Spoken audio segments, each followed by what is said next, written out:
입니다. 우리 찬양대가 고백했던 것처럼 우리가 하나님의 은혜를 공급받고 그 은혜로 살아가는 믿음의 존재인 줄로 믿습니다. 우리 옆에 있는 분들에게 이렇게 한번 인사하겠습니다. 하나님의 은혜로 살아갑시다. 자, 우리 1층 소예배실 화면 한번 보여주시기 바랍니다. 자, 여러분 오늘도 은혜의 자리 잘 오셨습니다. 여러분 사랑하고 축복합니다. 예, 감사합니다. 자, 오늘은 믿음의 시작, 하나님의 부르심 7번째 시간, 나는 전능한 하나님이라 라는 제목으로 말씀 함께 나누도록 하겠습니다. 우리가 지난 주일 살펴본 것처럼 창세기 16장에 보면 가나안 땅에 온 지 10년의 세월이 흘렀지만 하나님께서 아브람과 사라에게 내 몸에서 태어날 자녀를 통해서 내 큰 민족을 이루겠다라고 하신 그 하나님의 약속은 주어졌지만 여전히 하나님께서 주시는 자녀가 없었지요. 그래서 아브람이 86세가 되었을 때 사레의 여종이었던 하갈을 취해서 아들 이스마엘을 낳게 됩니다. 그리고 오늘 우리가 읽었던 본문 창세기 17장에 보면 어느덧 세월이 흘러 이 아브람의 나이가 99세가 되었다라고 성경은 이야기합니다. 성경에서 어떠한 사람의 나이를 밝히는 것은 이 나이에 담겨 있는 중요한 숨겨져 있는 의미가 있다는 것을 우리에게 보여주는데요. 자, 그럼 여기서 질문 하나 드리겠습니다. 창세기 16장과 창세기 17장 사이에 시간 간격은 얼마나 차이가 날까요? 자, 제가 갑자기 이런 질문 할지 모르셨지요? 자, 다시 한번. 자, 창세기 16장에서 아브람은 86세에, 제가 강조합니다. 86세에 이스마엘을 얻었어요. 그리고 오늘 창세기 17장에 보면 아브람이 이제 나이가 99세가 되었다라고 성경은 증언합니다. 자, 이제 정리가 되시나요? 아브람은 자, 창세기 16장과 17장에 자, 시간 간격 차이가 얼마나 납니까? 야, 역시 우리 대민교회 성도님들 훌륭하십니다. 맞습니다. 13년의 시간 간격 차이가 납니다. 자, 그러면 이 오랜 시간 동안 하나님은 침묵하셨다라는 거거든요. 13년의 긴 세월 동안 하나님이 침묵을 깨고 드디어 이 아브람에게 나타나셔서 오늘 창세기 17장에서 아브람에게 말씀하고 있는 겁니다. 그럼 여기에는 중요한 의도와 뜻이 담겨 있다는 것을 우리는 알 수 있는데요. 왜 하나님께서 13년의 긴 세월을 깨고 아브람에게 나타나셨는가? 이제 아브람에게 하셨던 그 언약이, 그 약속이 성취될 때가 이제 임박했다라는 것을 우리는 알 수 있다는 것이죠. 그러면 하나님께서 오늘 이 말씀을 통해서 아브람에게 하셨던 말씀은 무엇인가? 자, 오늘 말씀을 통해서 하나님께서 아브람에게 하셨던 그 세 가지 말씀을 함께 살펴보며 그 은혜를 나누기를 원합니다. 첫 번째로 하나님이 아브람에게 하셨던 말씀은 무엇인가? 하나님은 아브람에게 이렇게 말씀하십니다. 나는 전능한 하나님이라. 자, 오늘 본문 자 1절 말씀 자, 우리 같이 함께 읽어보도록 하겠습니다. 아브람이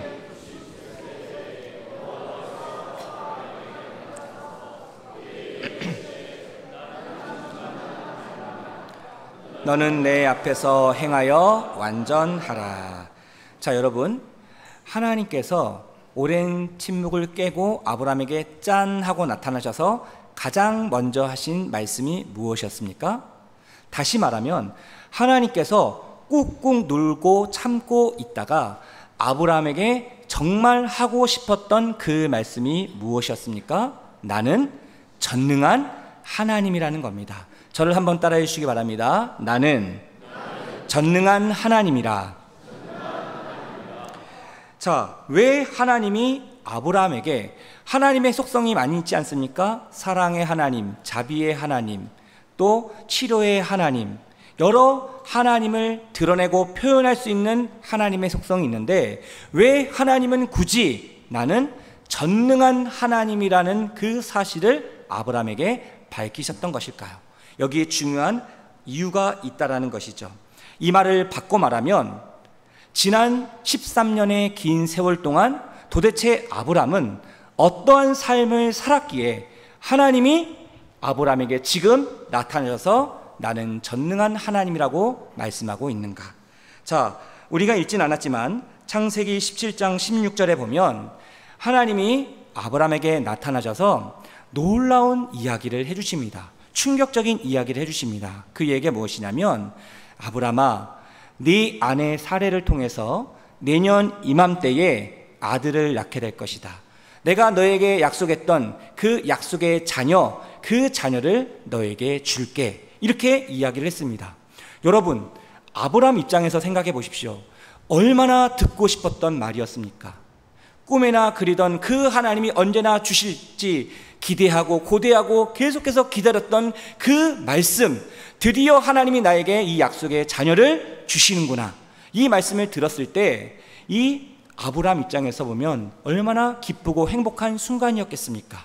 자, 그런데 이 하나님의 놀라운 말씀을 듣고 아브람이 어떻게 반응을 했는가? 자, 그 내용이 창세기 17장 17절과 18절에 나오는데요, 같이 함께 읽어보도록 하겠습니다. 아브라함이 엎드려 웃으며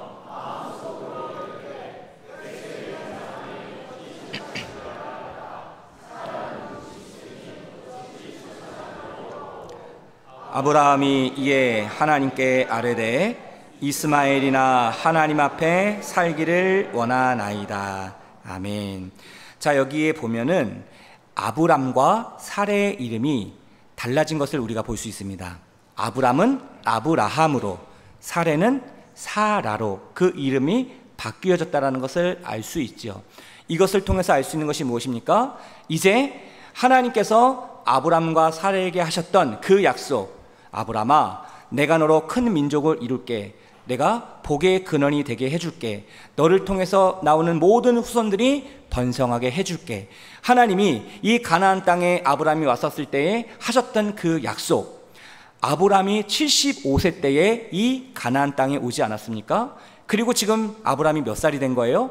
99세가 되었습니다. 그러니 하나님께서 처음 아브람에게 주셨던 그 약속으로부터 무려 24년이 지나 그 하나님의 언약이 구체적으로 이제 성취될 것을 하나님께서 이 이름의 변화를 통해서 징표로 보여주셨던 것이죠. 아브라함아, 이 아브람은 존귀한 아버지라는 뜻이고 아브라함은 모든 무리의 아버지라는 뜻입니다.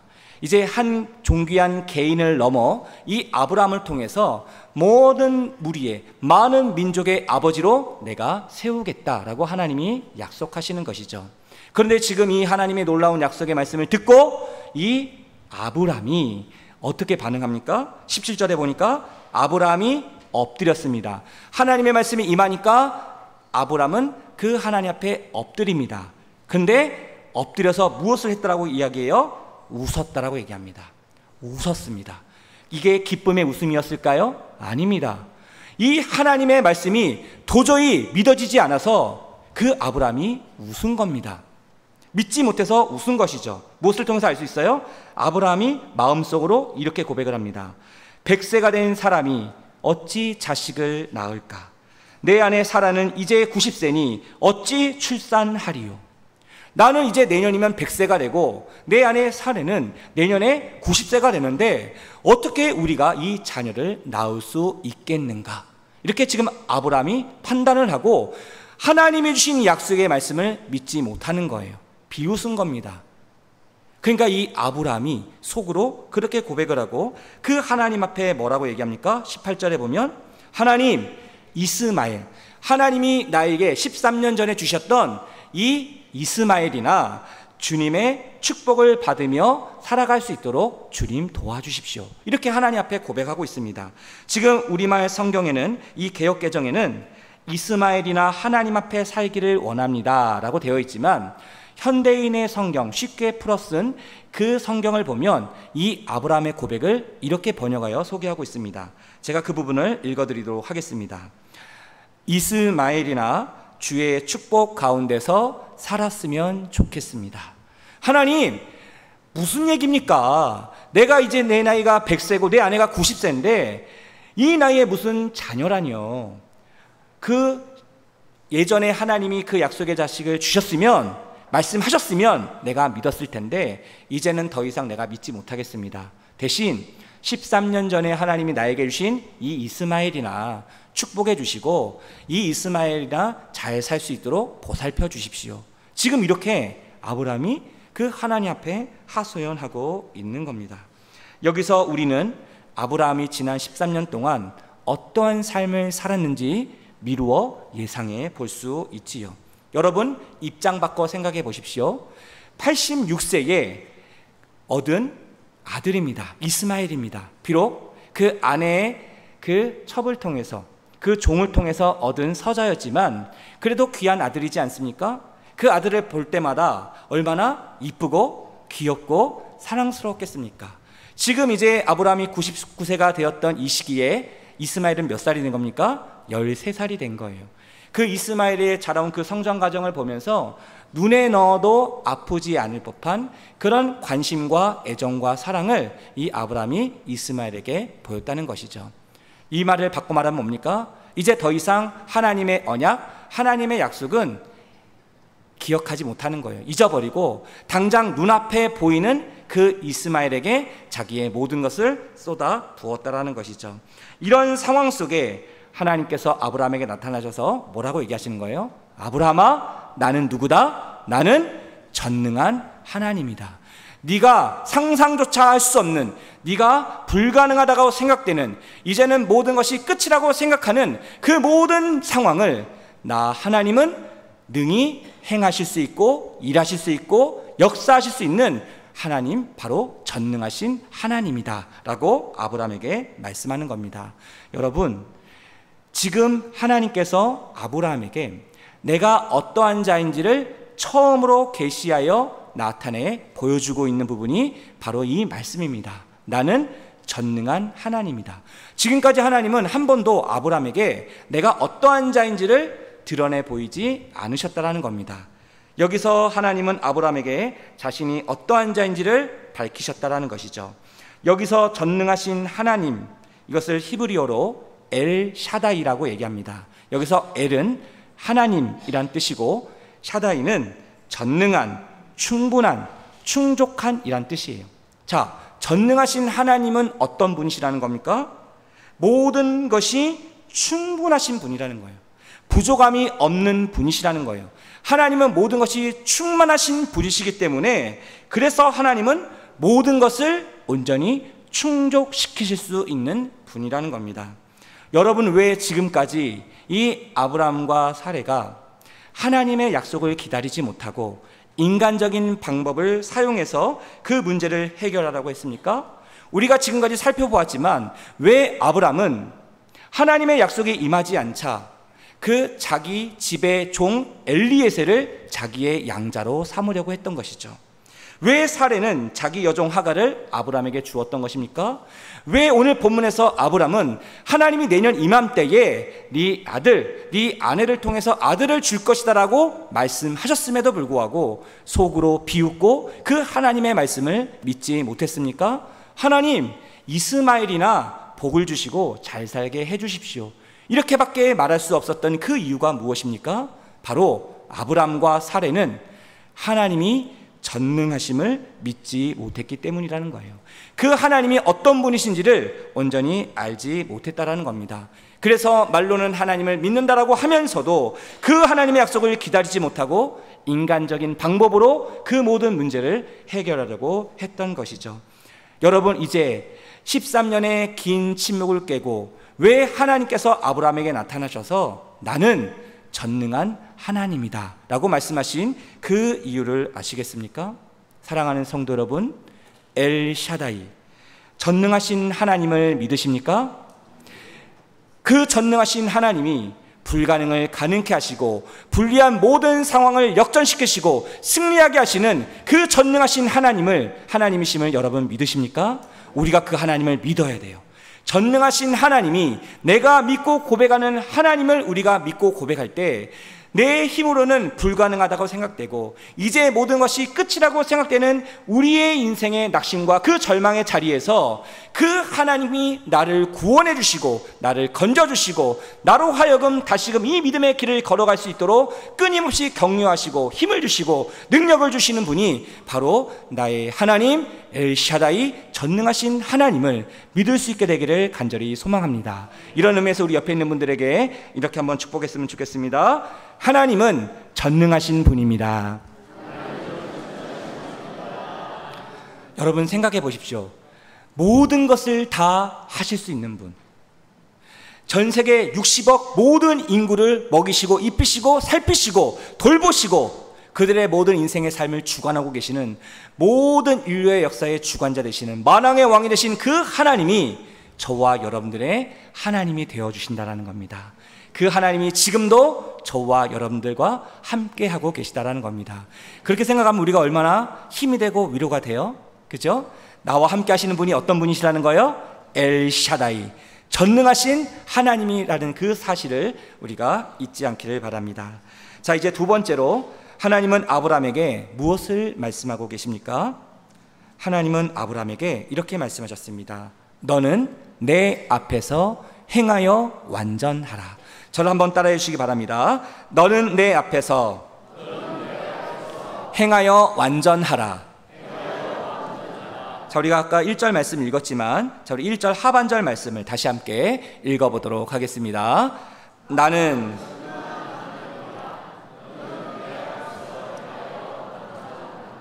지금 전능하신 하나님께서 13년 만에 아브라함에게 나타나셔서 뭐라고 얘기하십니까? 아브라함아, 너는 내 앞에서 행하여 완전하라라고 얘기합니다.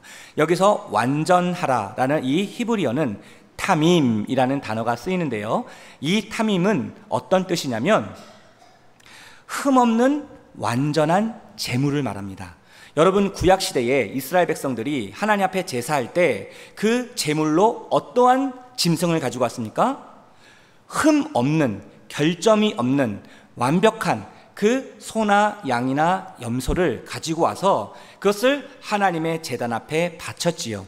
그래서 그 자기가 가지고 있는 그 죄를 이 짐승에게 전가하고 내가 죄로 인하여 죽어야 되는데 나를 대신해서 이 흠없는 이 제물이 나를 대신해서 죽는 거였습니다. 특히 구약의 제사를 지내는데 바로 이 타밈이라는 것이 흠없는 완전한 제물을 의미하는 것이죠. 여기서 지금 하나님이 아브라함에게 너는 내 앞에서 행하여 완전하라 라고 하신 것은 어떤 뜻입니까? 아브라함, 너는 내 앞에서 행할 때만 완전해질 수 있다는 겁니다. 너는 내 앞에 있을 때, 내 앞에서 믿음으로 순종할 때, 그 약속의 말씀을 붙잡고 나아갈 때 너는 온전한 믿음의 사람이 될 수 있다는 겁니다. 여기서 너는 내 앞에서, 다시 말하면 하나님 앞에서 행하라는 겁니다. 여러분, 종교개혁자들이 모토를 가지고 구호로 했던 핵심 중에 하나는 무엇이냐면 다시 하나님 앞에서라는 구호를 외쳤습니다. 하나님 앞에서, 이것을 라틴어로 코람 데오라고 얘기합니다. 여러분, 우리 청년부의 이름이 뭔지 아십니까? 어떤 청년부인지 아십니까?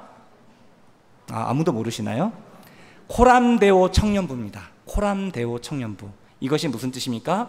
하나님 앞에서라는 뜻입니다. 우리의 삶이 어떠해야 되는가? 코람 데오의 삶을 살아가야 된다는 겁니다. 코람 데오 준태의 삶을 살아가야 되고 여러분들은 코람 데오의 삶을 살아가야 한다는 것이죠. 제 인생에 중요한 모토가 있습니다. 세 가지가 있는데요, 첫 번째는 뭐냐면 바로 코람 데오의 삶을 살아가는 겁니다. 하나님 앞에서의 삶을 살아가는 것이죠. 내가 누구 앞에서 살아가는가가 상당히 중요합니다. 내가 하나님 앞에 있을 때에 어떻게 돼요?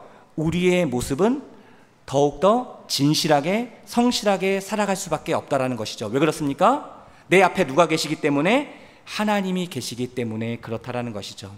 그 하나님 앞에 내 믿음의 길을 걸어가게 될 때에 어떻게 됩니까?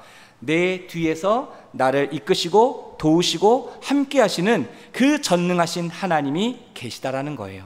이것을 붙잡고 나아가는 것이 중요하다라는 겁니다. 저는 오늘 이 말씀을 묵상하고 준비하면서 하나님 앞에서 이 믿음의 길을 걸어가는 나에게, 나의 등 뒤에서 나를 도우시고 인도하시는 그 하나님이 계심을 다시 한번 기억하며, 과거에 제가 힘들고 어려웠을 때 목회를 하고 사역을 하고 제 인생을 살아가면서 인생의 고비가 오고 힘든 그런 고난의 역경들이 있었을 때 참 이 찬양을 통해서 하나님이 저를 위로해 주시고 격려해 주셨던 그 찬양이 생각났습니다. 아마 여러분들도 잘 아는 찬양일 텐데요, 나의 등 뒤에서 나를 도우시는 주라는 그런 찬양입니다. 여러분 이 찬양 아시지요? 자, 방송실 한번 가사 한번 보여주시고요. 전능하신 하나님 앞에서 이 믿음과 순종의 길을 걸어가는 자에게 하나님이 이렇게 우리에게 은혜를 베풀어 주신다라는 믿음의 고백이 담겨있는 찬양입니다. 자, 우리 함께 이 찬양 함께 같이 불러보도록 하겠습니다. 나의 등 뒤에서 나를 도우시는 주, 나의 인생길에서 지치고 고나여 매일처럼 주저앉고 싶을 때 나를 밀어주시네. 일어나 걸어라, 일어나 걸어라, 내가 새 힘을 주리니. 일어나 일어나 너 걸어라, 내 너를 더. 후렴만 다시 한번 부릅니다. 일어나 걸어라, 일어나 걸어라, 내가 새 힘을 주리니. 일어나 너 걸어라, 내 너를 도우리. 할렐루야. 여러분, 전능하신 하나님 앞에서 우리가 부족하지만 이 믿음의 길을 투벅투벅 걸어갈 때 나의 등 뒤에서 나를 도우시는 누가 계시다는 거예요? 하나님이 계시다는 거예요. 내가 주저앉아, 우리가 인생을 살아가다 보면 지치고 고나여 주저앉고 포기하고 싶을 때가 있지 않습니까? 지금도 내 인생에 감당할 수 없는 인생의 크고 작은 짐들을 짊어지고 간신히 하루하루를 버티며 견디며 이 나그네와 같은 인생의 길을 걸어가고 있는 우리의 모습이 있지 않습니까? 그럴 때 모든 것을 다 포기하고 내려놓고 싶을 때 여러분, 포기하지 마십시오. 그 전능하신 하나님이 나의 등 뒤에서 나를 도우시고 나를 밀어주시고 나와 함께하여 주신다라는 그 사실을 우리가 잊지 않고 나아간다라면 우리의 인생에 거센 비바람과 폭풍과 몰아친다 할지라도 우리가 그 모든 것을 뚫고 승리하며 나아가는 귀한 하나님의 은혜를 우리에게 베풀어 주실 줄로 믿습니다. 그 전능하신 하나님이 우리의 허물을 덮어주신다라는 거예요. 우리의 가정의 부족함을 채워주신다라는 거예요. 우리 공동체의 연약함을 하나님의 전능하신 강함으로 온전히 세워주신다라는 겁니다. 이 귀한 하나님의 은혜가 저와 여러분 우리의 삶 가운데 임할 수 있게 되기를 주님의 이름으로 축복합니다. 자, 이제 마지막으로 하나님께서 오늘 본문을 통하여 아브라함에게 하셨던 그 말씀은 무엇입니까? 이렇게 말씀하시죠. 내가 너와 후손에게 영원한 언약을 세우리라.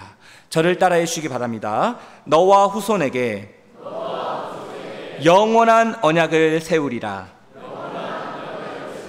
자, 오늘 본문 7절과 8절 말씀 같이 함께 읽어보겠습니다. 내가 내 언약을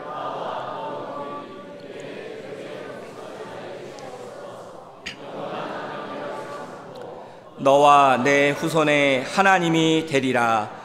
내가 너와 내 후손에게 내가 거류하는 이 땅 곧 가나안 온 땅을 주어 영원한 기업이 되게 하고 나는 그들의 하나님이 되리라. 아멘. 여기서 하나님께서 아브라함에게 약속하시죠. 아브라함아, 내가 너와 내 후손에게 영원한 언약을 세우겠다. 그 영원한 언약의 증표로 약속하신 것이 무엇입니까? 바로 이 가나안 땅, 내가 너에게 약속했던 이 가나안 땅, 너와 내 후손들에게 영원한 기업이 되게 하겠다. 이것을 통해서 나는 너뿐만 아니라 너의 후손의 하나님이 될 것이다 라고 말씀해 주십니다. 그리고 6절 말씀에서 하나님이 이 영원한 언약의 증표로 하나님이 무엇을 약속해 주세요? 6절에 보면 하나님이 이렇게 한 번 더 약속해 주십니다. 자, 우리 6절 말씀 같이 함께 읽어보겠습니다. 내가 너로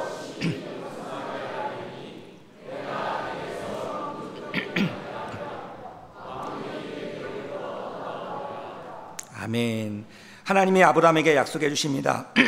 내가 내게서 민족들이 나게 하며 왕들이 내게로부터 나오게 할 것이다.